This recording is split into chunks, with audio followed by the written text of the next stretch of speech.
अभी तक माशाअल्लाह ठीक ठाक चल रहा है। क्या है आपका प्रेडिक्शन आज के स्कोर का? आज का स्कोर हम लोग 3-0 से जीतने, 1 गोल से अभी हम लोग आगे और 2 गोल मारेंगे इंशाल्लाह हम लोग।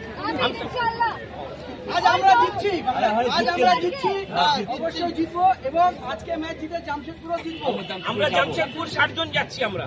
এই গ্রুপ আমাদের বটতলা গার্ডেন ডিফেন্স ক্লাব, বটতলা গার্ডেন ডিফেন্স ক্লাব 60 জন আমরা যাচ্ছি। এর পরের খেলায় আমরা 100 জন যাব, জামশেদপুর 60 জন যাচ্ছি আমরা, 60 ম্যাচ। তো অপোজিশন টিমকে কি মেসেজ দিতে চাও? আমরা চ্যালেঞ্জ ছুঁড়ে দিয়েছি, আমরা 1 গোলে এগিয়ে আছি। আর আমাদের সম্মানীয় প্লেয়ার সুনীল শেট্টি আছেন, উনি খেলছেন আমাদের এগেনস্টে, কিন্তু আমরা আজকের ম্যাচ জিতে আমরা মাঠ ছাড়বো ইনশাআল্লাহ। জান শান ইমান দিল মে মোহম্মদান, জান শান ইমান দিল মে মোহম্মদান, জান শান ইমান দিল মে মোহম্মদান।